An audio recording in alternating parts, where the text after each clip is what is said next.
It's definitely not going according to plan. But hope is not lost, folks. Not lost.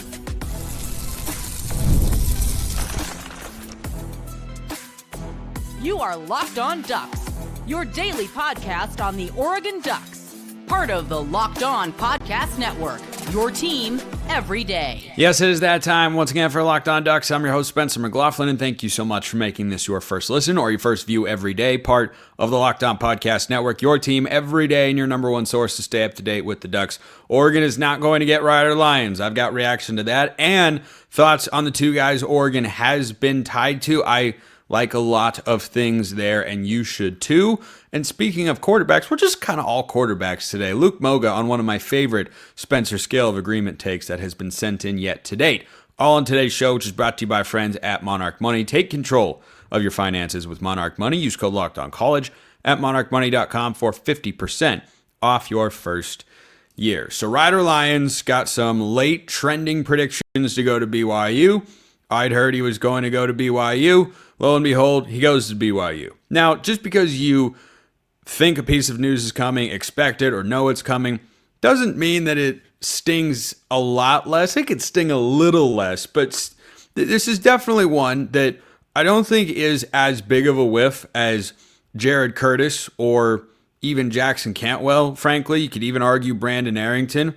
It is still another five-star recruit, the fourth of the cycle, where Oregon has been in the final 2 or 3, and they have not come out on top. I don't know about O'Brien if he ever narrowed it down to a final 2 or 3. I never felt as great about Oregon's chances there. He wound up going to Notre Dame. But one thing I was thinking about in relation to this Ryder Lyons situation, if Oregon didn't have Jet Washington, the five-star safety they picked up last week out of Bishop Gorman High School in Las Vegas, if they hadn't landed him, I would be pretty concerned about the status of Oregon's 2026 recruiting class. Now, there is still a great deal of time. Recall that last year, DeCorian Moore committed on July 4th.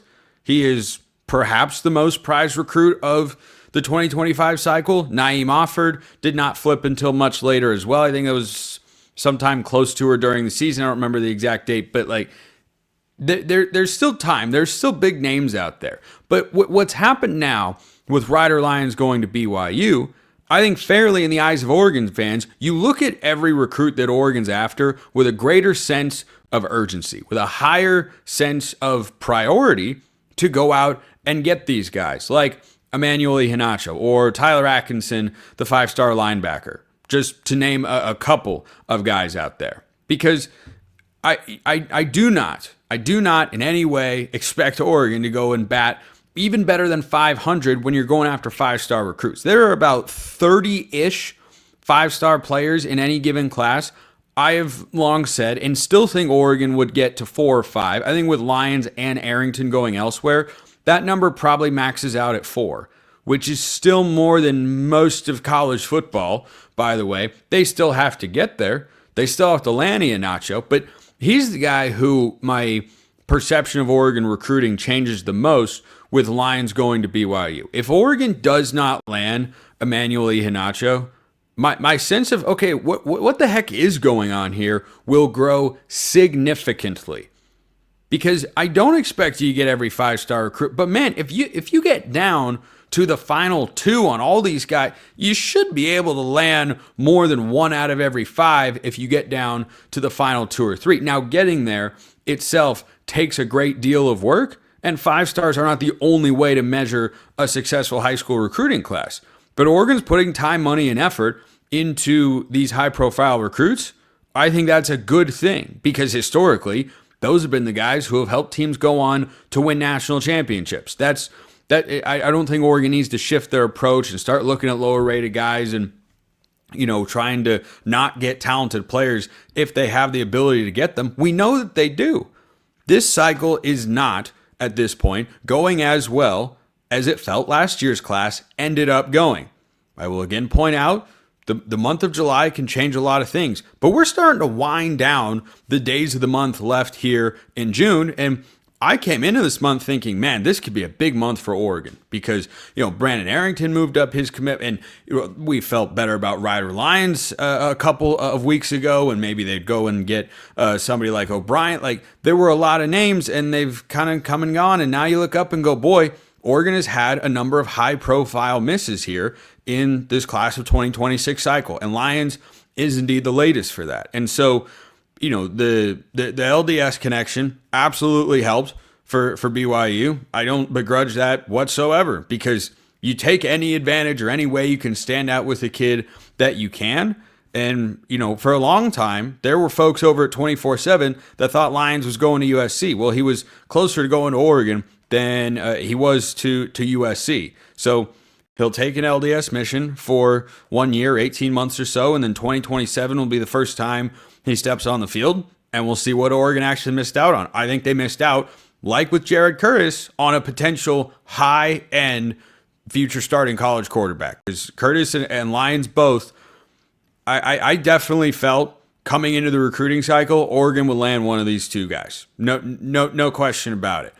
I will talk about the guys. They are almost okay. I'm not going to put any kind of jinxing material out there. There are two names Oregon has been tied to: Matt Ponatoski and Bryson Beaver, and I'll share my thoughts on those two guys and the differences that I see with their high school film and whatnot later on today's show. But with Oregon missing again, their class stays outside the top 30 nationally. There's still plenty of time to go upwards, but they're sitting at 9 players right now.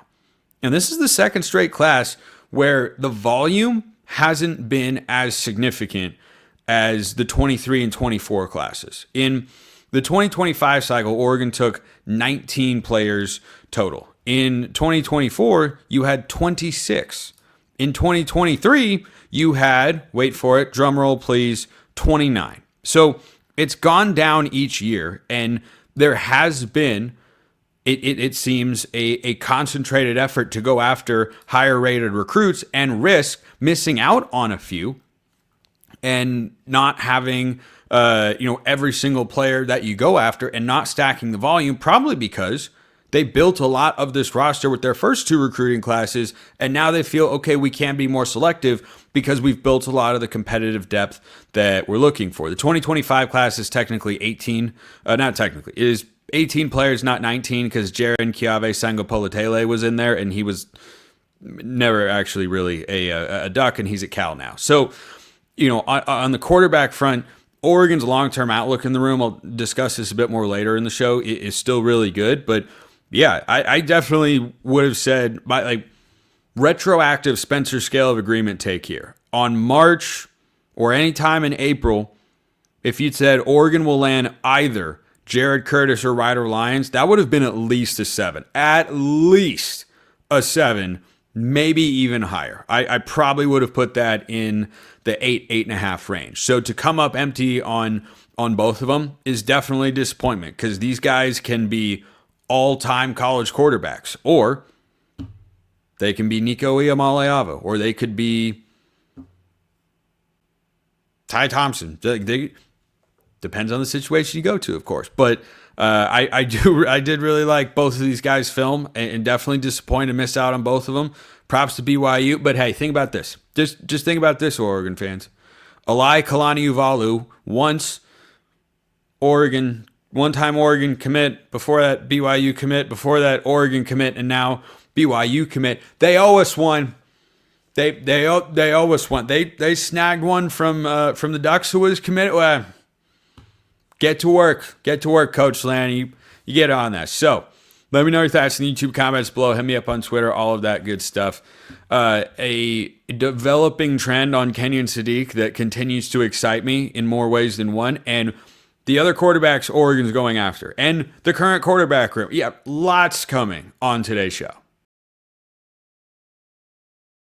First, this episode brought to you by Rugia. Guys, you've probably heard of Viagra or Cialis. Maybe you've even tried them, but if you're looking for something beyond the usual pill, it's time to meet Rugia Ready. Rugia Ready is a next-gen prescription treatment designed to amplify arousal in the brain and boost blood flow. Unlike the usual pills that can take hours, Rugia's 3-in-1 formula dissolves under your tongue and kicks in fast, on average in 15 minutes. Effects can last up to 36 hours, so you can stay confident and in control when the moment is right. If traditional options haven't worked, Rugia just might be the answer for you. Over 150,000 men have already made the switch, and you can do the same today. Head to rugiet.com/lockedoncollege. Use code LOCKEDONCollege to get 15% off today. That's rugiet.com/lockedoncollege and use the promo code LOCKEDONCollege for 15% off. Check them out at rugiet.com. So I keep seeing, a projection mock draft from whoever. Oregon tight end Kenyon Sadiq is going to be drafted, I think, pretty high in the NFL draft class of 2026. And I was just pondering this question. Could he be the best tight end in all of college football? That'd be a crazy thing for Oregon to have. They've never had that before. So I've talked at length this offseason about the role he could have in the offense, especially without Evan Stewart. I think Kenyon Sadiq is the safety blanket. Whether he lines up a tight end, H-back, in the slot, out wide, move him in motion, they do all sorts of things with him, as they should. We're going to see a lot of that this year. I think he's a safety blanket because there's an element with his athleticism and ball skills of, he's always open. Just throw it up to him. Just, screw it. Sadiq is down there somewhere. Just toss it up. But I don't think it's a crazy suggestion to say he could be the best tight end in all of college football. Maybe the Evan Stewart injury opens the door for that, and that excites me. But here's the Evan Stewart injury does not excite me. That I want to make that very, very clear. But the idea of Kenyon Sadiq getting a bunch of targets and just popping off could be a really exciting storyline to watch for this Oregon offense this year. But the other reason that I think it's kind of cool that Sadiq is starting to get more and more national buzz and people are saying, hey, I think he was flying under the radar because he was playing behind a veteran second-round NFL draft pick in Terrence Ferguson. When was the last time, I don't think there's been a time, at least not to my knowledge, Oregon had a second-round pick at tight end followed by a first-round pick at tight end? Don't think that it's really happened. Ed Dixon's the first NFL tight end I remember for the Ducks. And this has sneakily been a really good position for Oregon players to have sustained careers. Juwan Johnson is still in the NFL. Pharaoh Brown bounces around. Johnny Munt's still out there.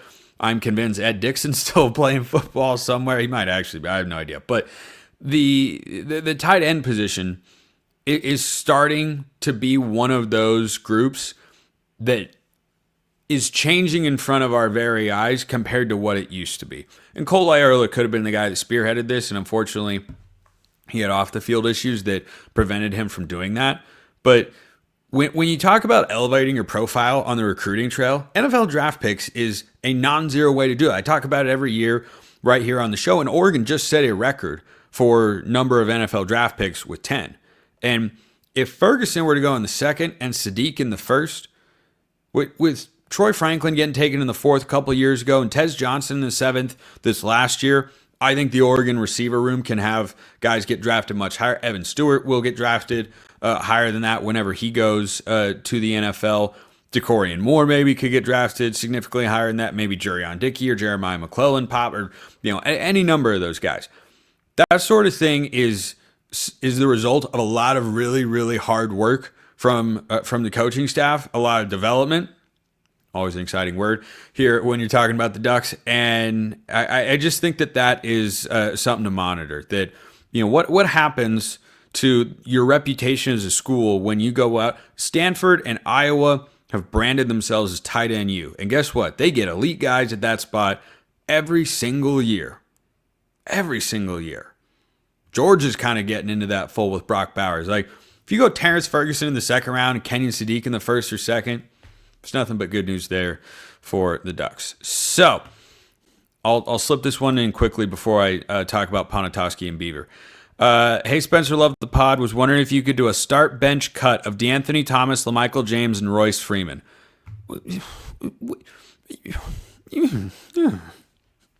I don't think I want to cut any of those guys. Can I have start bench and second bench? Like next on the bench, I'm starting LaMichael. Frankly, I'd probably second bench Royce Freeman, but Rolls Royce was pretty awesome. We'll put DeAnthony Thomas behind it, but I'll start LaMichael James forever and always there. Okay, let's talk about Ponatoski and Bryson Beaver. So these are the quarterbacks that Oregon is going to pursue now that Ryder Lyons and Jared Curtis are both off the table. And I've checked out the film for both of them. I see the college potential. It's not hard to understand why either of these guys are being courted by a variety of programs. The schools most heavily after Ponatoski, who is, I think, Mr. Ohio and a top number 280 player nationally, top 21 quarterback in the country, according to 24/7 Sports. Arkansas, Kentucky, and Oregon. Oregon definitely stands out in that particular crowd. And Ponatoski is a 4-star composite recruit. Beaver is a significantly lower rated recruit. And I'm telling you, that's not going to last. I think it's already changing, and it's not hard to see why. In no way, shape, or form do I think Matt Ponatoski, who's on Elite 11 finals roster not long ago, is a guy who it's not hard to see how he can become a college starting quarterback. He would not be someone that starts as a true freshman, maybe even in his second year. He's 6'1", 195 pounds, needs to put on a little weight, needs to get his arm to be a little bit stronger. Something that Andrew Ivins of 24/7 Sports noted on his scout of him is that when he throws the ball down the field, his ball can float a little bit. He is incredibly accurate and makes a lot of he is an efficient distributor of the ball. Think like the good version of Dakota Prukop back in the day, or like a not quite as strong-armed Brian Bennett. Just absolutely rock solid across the board. I know every school says this about the 3-star recruits that they bring in and guys that are, Beaver's outside on 24/7's rankings. I'm looking at the website right now. Outside the top 700 nationally, Boise State, for overall players, not quarterbacks. He's number 42 quarterback, which is crazy. And he's out of the state of California. I'm just telling you, this Bryson Beaver kid is way under-recruited, and that's starting to shift. So Boise State has to be just pulling their hair out at Oregon right now because he was a verbal commit to the Broncos, and I'm telling you, that guy could have gone into the New World Pac-12 and had a lot of success. I think he can have a lot of success anywhere. And you're probably picking up on my tone. I am more bullish on Bryson Beaver than Matt Ponatoski. There isn't a bad option here. I think Beaver's the better of the two. The arm talent to me pops off his highlights way, way more. Way, way more than Ponatoski, who has more of a veteran kind of stature and nature to him, in that everything he does would fit really well with the Oregon offense. He's known as a high-level executor. He's known as a guy that is really accurate and consistent in the short to intermediate routes, but maybe, struggles a bit down the field. But Oregon doesn't throw it down the field a ton. That's something you would need to develop, of course, because you have to have that as a part of the offense, unless we regress back to the Mario Cristobal days in 2021. But Ole Miss is now in the fold for Bryson Beaver. I don't know how everybody missed this guy in the first go-round, but Oregon came in with the offer, and then he decommitted from Boise State, and now he's getting recruited by all sorts of places. I don't think he's winding up at Boise State. I think his arm talent is way too good. Both these guys have a solid amount of mobility that I'd compare to Dante Moore, where they're not runners like Luke Moga or Marcus Mariota, but they're not immobile. And I don't really know that Oregon's had an immobile quarterback before. I guess Prukop didn't move that well. But both these guys can move. Beaver is 6'2.5", 200 pounds.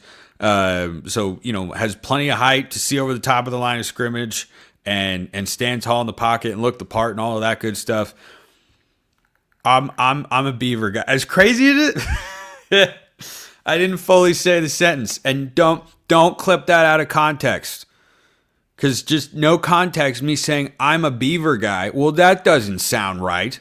Because, of course, it isn't. But between the two, I'd take Bryson Beaver. California kid, Ponatoski's from Ohio. I don't know what the class of football he's playing against over there is. in California, you have a pretty good chance he's at Vista Murrieta. Pretty good chance he's going up against good competition. Both these guys have put up really, really good numbers and have been productive and are going to be Power 4 quarterback recruits for a reason. But if I had the ability to say which one did they get, I definitely go with Bryson Beaver. So if Oregon goes 0 for 3 on the quarterbacks I'd like them to get, I'll start getting irritated here on the show. You don't want to see that. You don't want to see that. I know something I do want to see. First, this episode brought to you by Monarch Money. Ever wish managing your money felt easier with Monarch Money? It can. Whether you're growing your savings or planning a big purchase, Monarch puts you in the driver's seat. It's like having your own personal CFO, giving you full visibility and control over your finances. Monarch Money is more than a budgeting app. It's a complete financial command center. You can track all your accounts, investments, and spending in one place. So in addition to managing your money, you're also building wealth. Do you have that one financial goal you've been wanting to reach for a really long time? Monarch Money can help you get there because everything that you need is all right there in one place. Take control of your finances with Monarch Money. Use code LOCKEDONCollege at monarchmoney.com for 50% off your first year. That's monarchmoney.com, code LOCKEDONCollege for half off your first year. Check them out at monarchmoney.com. All right, so if you want to submit a take for Spencer's Scale of Agreement, YouTube comments, Twitter's more reliable way. Become a Locked On Ducks insider, the ultimately reliable way. You get priority access, a bunch of other perks as well. But how it works, and I'm having fun, you're all having fun, that's what we're trying to do here. You submit a take, I tell you 1 to 10 how much I agree with it, 10 being maximum, 1 being minimum, and every now and then I'll throw out a 0 if you say something truly outlandish, but that doesn't really happen. So, Rear Duck sends this one in. It's like the word rear and then a duck emoji. Anyway, it works. My submission for the next SSA. Luke Moga will have multiple rushing touchdowns in 2025. Oh my goodness. I love it. This is art when it comes to mailbag questions and takes for Spencer's Scale of Agreement. Because if there are 2 niche items I would like to attach myself to as an Oregon podcaster in this space, number 1, I am chair of the Amari Washington fan club. No one shall take that title from me ever. Not going to happen. Number 2, I want Luke Moga to run the football this year because Dante Moore and Austin Novosad might be the least mobile quarterback that Oregon has had. I mean, Jeff Locke could move a little. Prukop didn't run a ton. I feel like I'm missing somebody that really didn't have mobility as a part of his game. And Novosad's not a complete statue, but he's making throws from the pocket. He's not. Dante Moore has a better arm than Novosad and a quicker release. But, I mean, Novosad still has a really good arm, of course, and a good release. But Moore's is quicker, a little bit better arm. Moore does have a little bit more mobility. Neither one of those guys is a runner. And this is the first year since Will Stein came over to be Oregon's offense coordinator from UTSA. He's going into year 3.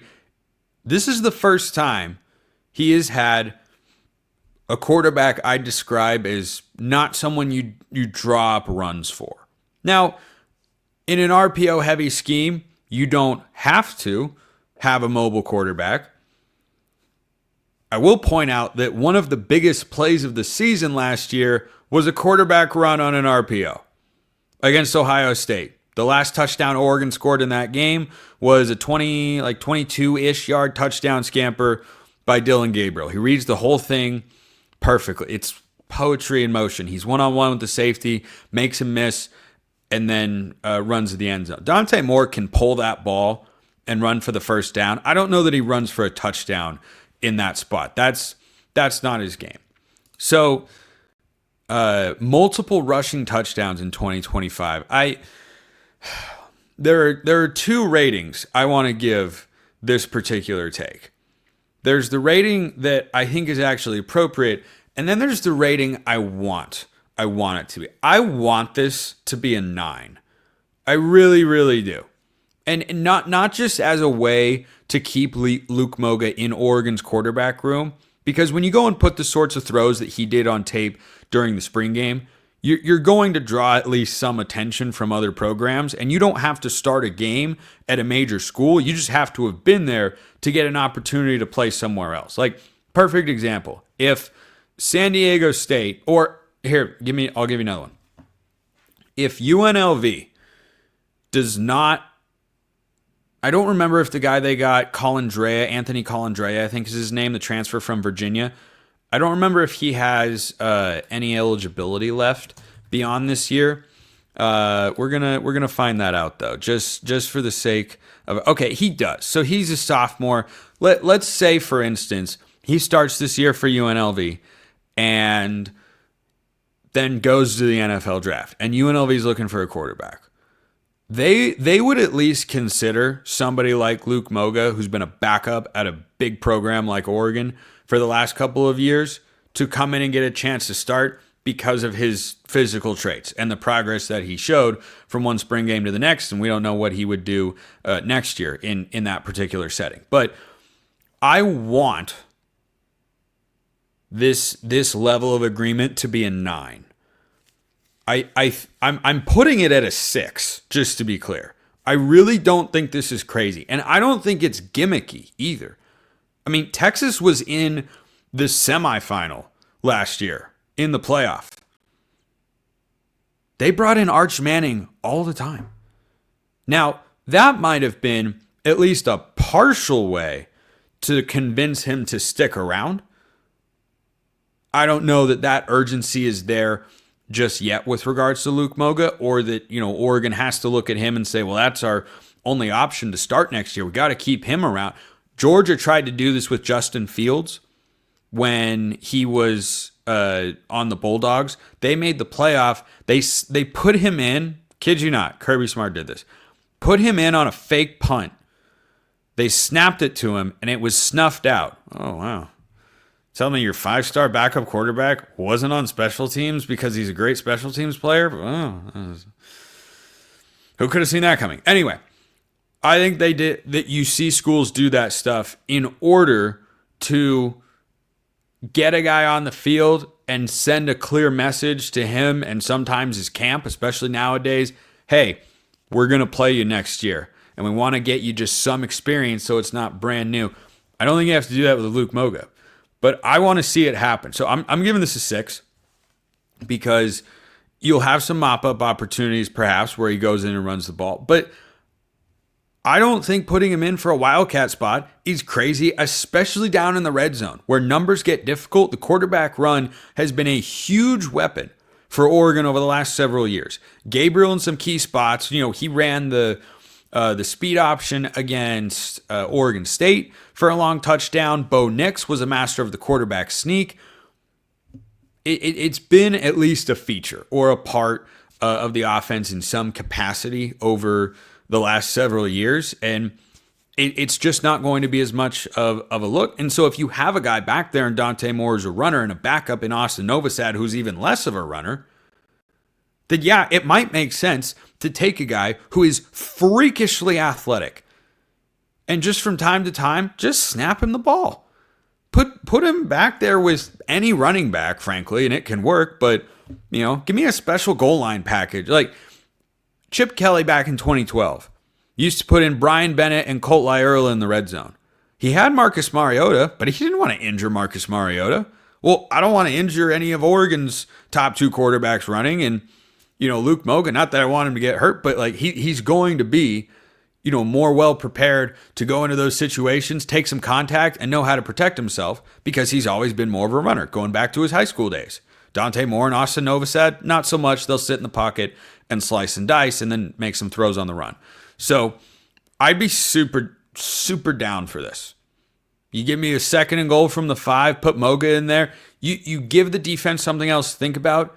And you also have an ability, like running quarterbacks having specialized packages, not a new concept in college football. And I think given the state of Oregon's lack of mobility in the quarterback room on the ground, I think it's totally possible. So give me a 6. I want it to be a 9 just because when we have seen Luke Moga run, he's so freakishly athletic. It's awesome. Absolutely awesome. I'd love to see it. I think it can work, and I don't think it's crazy, so I'll put a 6 on it. Keep the questions coming. Appreciate everyone listening. I will see you next time. Until then, hope you have a wonderful rest of your day, and go Ducks.